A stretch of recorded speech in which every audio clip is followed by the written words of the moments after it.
أعوذ بالله من الشيطان الرجيم محمد رسول الله والذين معه أشداء على الكفار رحماء بينهم تراهم ركعا سجدا يبتغون فضلا من الله ورضوانا سيماهم في وجوههم من أثر السجود ذلك مثلهم في التوراة ومثلهم في الإنجيل كزرع أخرج شطأه فآزره فاستغلظ فاستوى على سوقه يعجب الزراع ليغيظ بهم الكفار وعد الله الذين آمنوا وعملوا الصالحات منهم مغفرة وأجرا عظيما رب اشرح لي صدري ويسر لي أمري واحلل عقدة من لساني يفقه قولي فالحمد لله والصلاة والسلام على رسول الله وعلى آله وصحبه أجمعين أما بعد everyone. Once again, Assalamu alaikum wa rahmatullahi ta'ala wa barakatuh. Today my intention is to move on to the next key phrase in this long ayah which includes the parable, but we're building up to the parable. And instead of just saying I'm going to skip all the parts of the ayat that don't involve the parable and just go straight to the parable and the example, because the series is striking examples, I just don't believe in that approach. And the reason I don't believe it is when Allah puts something together, then we have to look at it as one unit. This ayah, it's one ayah. It has multiple components, but it's still one ayah. So it's one lesson in that way, made up of multiple sub-lessons, but still one lesson. So, and it could well have been that Allah separated this ayah into multiple ayat, but He didn't do that, subhanahu wa ta'ala, right? So, لِيَدَّبَّرُوا آيَاتِهِ, so they contemplate His ayat, so each ayah deserves its own contemplation in that sense, right? On a larger scale, that's the same approach I have for the study of a surah. I don't believe that, a lot of times what people do is they say, well, here's an ayah, and to understand this ayah better, here's another ayah somewhere else that complements it, or you can use it to understand it better, which to me is legitimate, but it's maybe step 2 or 3 or 4, but it's not step 1. Step 1 is what surah does it belong to itself? Like this was part of one divine conversation that deserves attention on its own merits in its own place. Like in architecture, you could say this brick is similar to that brick, but this brick was here for a reason, right? Even though it's similar to that brick, and you might get something out of that that's secondary, this is primary because it belongs in this conversation, right? So, and this the nature of language itself, and that's this cohesive or the cohesion-based approach to the study of the Quran. It actually makes a really huge difference because what happened over time, especially in our age, I think it got even more accelerated. Is we're in the data age, right? So you can just do a search. Digital search in the Quran on a certain word or a theme or something, and you'll get a number of ayat from different places in the Quran, and now you've got this like cross references of, oh, here's all the places that taqwa is mentioned, or all the places where this person is mentioned, etc. And again, that has some benefit. It's not that it's not beneficial, but it's secondary, tertiary in nature. It's not primary in nature. Anyway, let's get right into the phrase. The opening of this ayah, Muhammadur Rasulullah, sounds again like an introductory statement in Islam, but Allah, it's almost like He's refreshing the faith of the believers, bringing them back into their qualitative iman with this phrase, like jolting them with a shock, with Muhammadur Rasulullah, وَالَّذِينَ مَعَهُ, those who are with Him. And we spent some time discussing the nature of the mission of Islam and those who joined Him in this mission. What I didn't add yesterday is when He did see the dream, sallallahu alaihi wasallam, He was in Medina, and He announced this dream. And when He told this dream, the hypocrites in Medina were very happy. And the reason they were happy was they thought, well, He's going to go to Hajj, this is kind of like a suicide mission, they're going to kill Him. They were just here to kill Him in Medina, He's going to walk into the lion's den, into Makkah itself, they're going to kill, and you know what, we're not going to have to deal with this problem, we're not going to have to be pretend Muslims anymore, and accept His governorship of Medina, He's going to get killed, we're going to have our city back to the way it used to be. بل ظننتم أن لن ينقلب الرسول والمؤمنون إلى أهلهم أبدا وزين ذلك في قلوبكم وظننتم ظن السوء وكنتم قوما بورا. It's spelled out in this surah. You had assumed, there's a group among you who had assumed that the messenger and the believers are not going to come back to their homes, their families ever again. Right? وَزُيِّنَ ذَلِكَ فِي قُلُوبِكُمْ, and that the idea of that became beautiful in your minds. Wow, that's going to be great. We didn't even have to do anything, and we got rid of Islam. وَظَنَنْتُمْ ظَنَّ السَّوْءِ, and you had all kinds of terrible imaginary assumptions about how this can work out for you. وَكُنْتُمْ قَوْمًا بُورًا, and you're a nation that's bound for destruction. You're the ones that are bound for destruction. Right? So this was actually a statement made in the surah again. In light of that, if you think of وَالَّذِينَ مَعَهُ, those who are with him. So which contrasts with a bunch of people that were not with him. So there's people that stayed back hoping that this is going to be the end of the Prophet and his mission, sallallahu alaihi wasallam. And there were those who went, who, other people thought, well, you know what, good riddance, all the best to you, right? And by the way, after this Hudaybiyah, there's going to be other opportunities for Muslims to engage in battle. And when they're going to engage in those battles, the same hypocrites who didn't want to come out are going to want to jump in and say, hey, we should come too. We should join you. Why? Because they know it's going to be an easy victory. And when it's an easy victory, even if they're in the last row of the military and they didn't even get to throw so much as a stone, they're going to get a piece of the spoils. Right? So it's going to be easy money. Right? And Allah then told them in this same surah, no, you're going to sit back. You don't get to go. فَيَقُولُونَ بَلْ تَحْسُدُونَنَا, and they'll say, oh, you're just jealous of us, you don't want us to come. So Allah actually called out the psychology of the hypocrites who were not with him in reality and were only pretending to be with him when it became convenient. Right? So that adds depth to the meanings of the word الَّذِينَ مَعَهُ, because there's a build-up to that in this surah. Now, we're getting to the second phrase. أَشِدَّاءُ عَلَى الْكُفَّارِ رُحَمَاءُ بَيْنَهُم.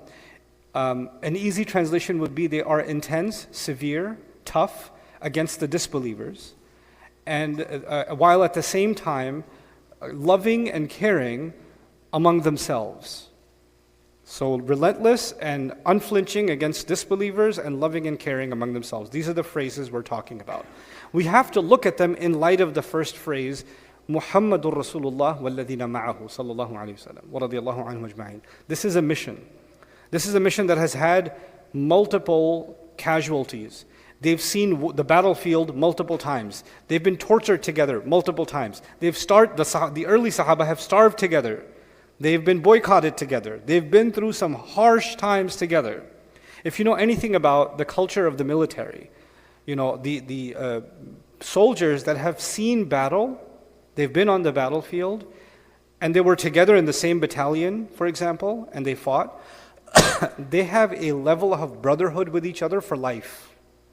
Right? This is my brother in arms. Why? Not only are you fighting the same enemy, one of your biggest motivations is that you are going to protect your brother, and your brother is going to protect you. There's a different kind of psychology between people that have been on the battlefield and have fought side by side against the enemy.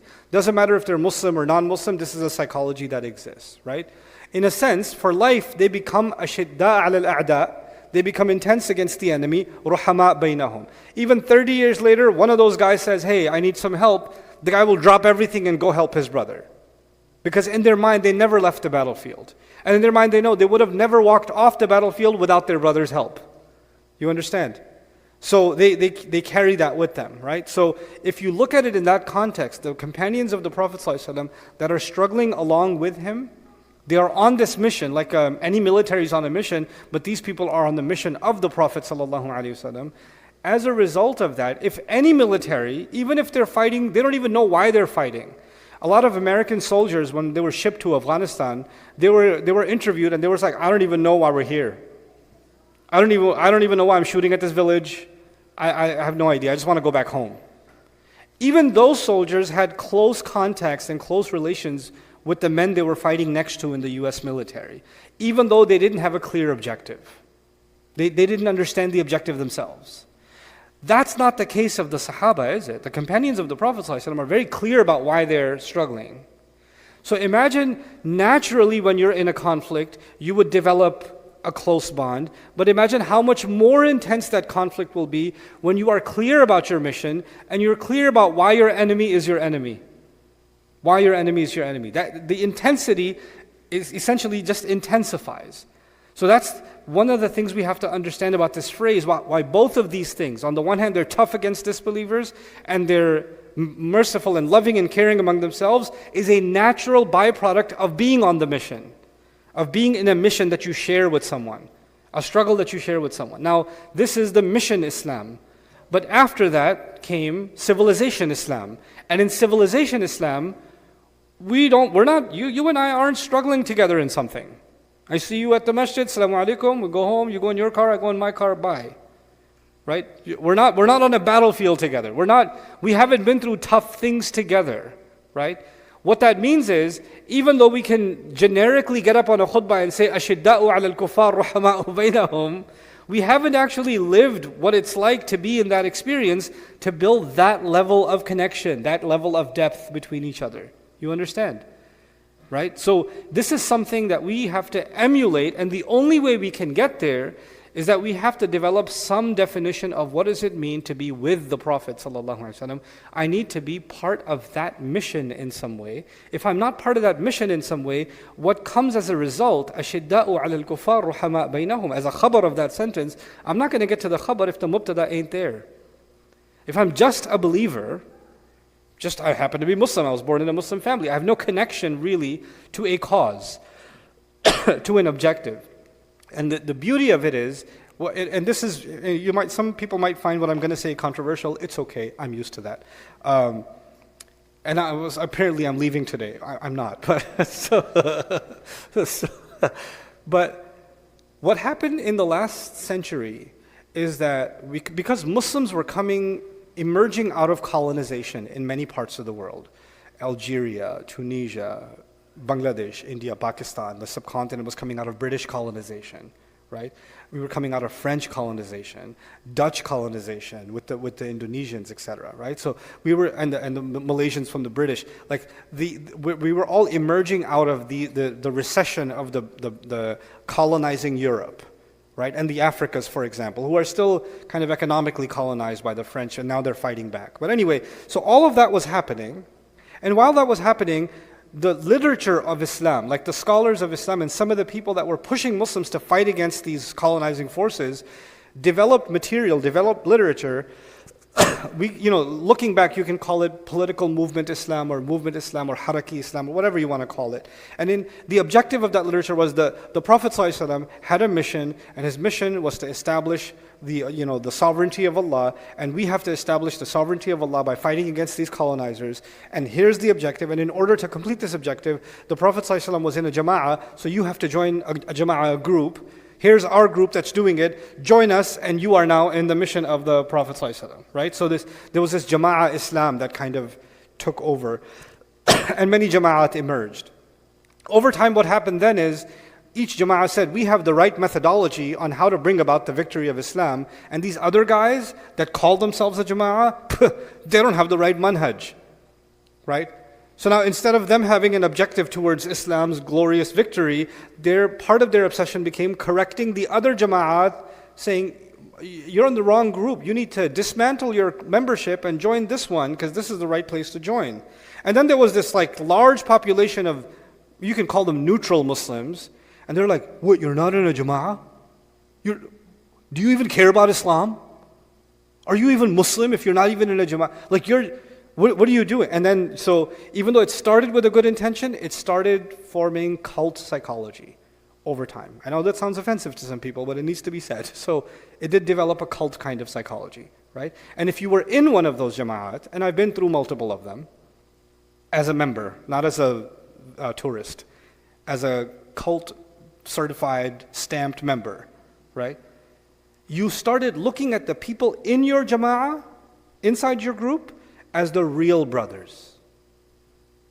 And even if you go to the masjid, some people from my group are in the masjid praying, and there are some other regular Muslims also praying, and already I'm using the word regular Muslims, because my guys are not the regular Muslims, they're the real people.